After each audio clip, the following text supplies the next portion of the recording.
സന്ധ്യ വന്നിട്ടുണ്ടായിരുന്നു ഇപ്പൊ. അവളെ വീടിന്റെ ഹൗസ് വാമിന് ക്ഷണിക്കാൻ വേണ്ടി വന്നതാ. 2200 സ്ക്വയർ ഫീറ്റ് ആണ് വീട്. അത് ശരി, അവര് വീട് പണി കഴിഞ്ഞു അല്ലേ? എപ്പോഴാ ഹൗസ് വാമിങ്? അത് ശരി, അപ്പൊ നിങ്ങൾക്ക് അത് അറിയാഞ്ഞിട്ടാണ് ഞാൻ 2200 സ്ക്വയർ ഫീറ്റ് പറഞ്ഞ് നിങ്ങൾ കേട്ടില്ല. നമ്മുടെ വീട് ഞാൻ അന്നേ പറഞ്ഞത് ഒരു 1700 സ്ക്വയർ ഫീറ്റ് എങ്കിലും വേണമെന്ന്. അന്നേരം 900 സ്ക്വയർ ഫീറ്റിൽ വീട് ഉണ്ടാക്കിയിട്ട് ഇനിയിപ്പോ എന്താ ചെയ്യാ? നിന്റെ ശരിക്കുള്ള പ്രശ്നം എന്താ? ഇത്രയും കാലം വാടക വീട്ടിലിരുന്നിട്ടേ സ്വന്തം വീട്ടിലേക്ക് മാറുക പറയുന്നത് വലിയ കാര്യമാണ്. 900 സ്ക്വയർ ഫീറ്റ് ആണെങ്കിൽ എന്താ കുഴപ്പമുള്ളത്? സ്വന്തമായിട്ടൊരു വീടുണ്ടല്ലോ. ഇനിയിപ്പോ അതിന്റെ ബാക്കി പണി എങ്ങനെ തീർക്കുന്ന വിചാരിച്ചിട്ട് എനിക്ക് ടെൻഷൻ. ആരെങ്കിലും വന്നിട്ട് എന്തെങ്കിലും പറയുമ്പോഴത്തേനെ അതേപോലെ വേണമെന്ന് പറഞ്ഞ് വാശി പിടിക്കല്ല വേണ്ടത്. നമുക്ക് കിട്ടിയതിന് ദൈവത്തിനോട് നന്ദി പറയും. ഇനി തന്നെ അവിടുത്തെ പ്ലംബിങ്ങും വയറിങ്ങും പെയിന്റിങ്ങും സകല പണിയും ബാക്കി. അതിനെങ്ങനെ പൈസ ഉണ്ടാക്കുന്ന ആലോചിച്ചാണ് എനിക്ക് ടെൻഷൻ. അതിനിടയ്ക്ക് അവർക്ക് വീടിന് വലിപ്പം കൂട്ടാഞ്ഞിട്ട്. നിങ്ങൾക്ക് എല്ലാത്തിനും ഉണ്ടാവും ഓരോരോ കാരണങ്ങള്. വെറുതെ അല്ല ഞാൻ മാത്രം ഇങ്ങനെ. കോളിൽ എല്ലാവരും വലിയ വലിയ പൊങ്ങച്ച കാര്യങ്ങളാ. 3 പേർക്ക് താമസിക്കാൻ വേണ്ടിയാണ് 2200 സ്ക്വയർ ഫീറ്റിന്റെ വീട് എടുക്കുന്നത്. നമ്മളവിടെ 4 പേരല്ലേ, നമുക്ക് 900. അതെ, വീട് തൽക്കാലം സാരല്ല. 900 എങ്കിൽ 900. ഞാൻ അവരോട് പറഞ്ഞോളാം 1200 ആണെന്നോ 1300 ആണെന്നോ.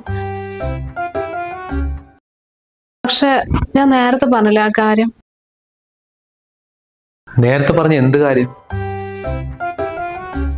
അത് ഞാൻ പറഞ്ഞില്ലേ, കാറ് വാങ്ങണ കാര്യം. നിനക്കെന്താ പറഞ്ഞ മനസ്സിലാവാത്തത്? ഒരു കാറൊന്നും വാങ്ങാനുള്ള സാഹചര്യത്തിലല്ല നമ്മളിപ്പോ ഉള്ളത്. അങ്ങനെ എല്ലാ സാഹചര്യവും ഒത്തു വന്നിട്ടൊന്നും അല്ല എല്ലാവരും എല്ലാം ചെയ്യുന്നത്. കടം വാങ്ങിയിട്ടും ലോൺ എടുത്തിട്ടൊക്കെ തന്നെയാ. ഇപ്പൊ നിങ്ങളുടെ കൂടെ വർക്ക് ചെയ്യണ ഇവനില്ല അനില്, അവന് 25,000 രൂപയല്ലേ സാലറി ഉള്ളൂ. പക്ഷെ അവനും കാറില്ലേ. എടി, അവന് വേറെ ബാധ്യതകളൊന്നുമില്ല. കല്യാണം പോലും കഴിഞ്ഞിട്ടില്ല. പിന്നെ അവൻ അടച്ചു തീർത്തൂടെ? നമ്മുടെ അവസ്ഥ അങ്ങനെയാണോ?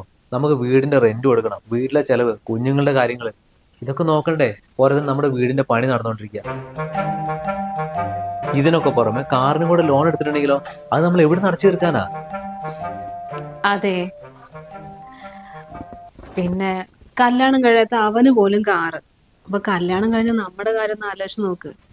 നമ്മുടെ കുഞ്ഞുങ്ങൾക്ക് ആഗ്രഹം ഉണ്ടാവൂലേ അവന്റെ അച്ഛന് സ്വന്തമായിട്ട് കാറ് വാങ്ങണം എന്നൊക്കെ. അവൻ വേറെ കുട്ടികളുടെ അച്ഛന്മാരൊക്കെ അവരെ കാറ് കൊണ്ടുപോകുമ്പോ അതിങ്ങനെ നോക്കി നിൽക്കുന്ന എത്ര സങ്കടം ഉണ്ടാക്കുന്ന കാര്യം. എങ്ങനെ എന്തെന്നൊന്നും ഇപ്പൊ ആലോചിക്കണ്ട. എങ്ങനെയെങ്കിലുമൊക്കെ കാറ് വാങ്ങും. പിന്നെ നമ്മളത് അടച്ചു കൊടുത്തോളും. ബാക്കി ചെലവുകളുടെ അപ്പൊ അത് അങ്ങോട്ട് തീർന്നോളും ആയിട്ടാ. ചെറിയൊരു വീടാണെങ്കിലും ആ വീട്ടിന് മുമ്പിൽ വലിയൊരു കാറ് നിൽക്കുമ്പോൾ അത് നമുക്കൊരു അഭിമാനമല്ലേ. പിന്നെ ആരും വീട് ചെറുതാണോ വലുതാണോ അങ്ങനെ ഒന്നും നോക്കൂല. കാറിന്റെ വലിപ്പത്തിൽ എല്ലാവരും അങ്ങോട്ട് മതി വന്നു.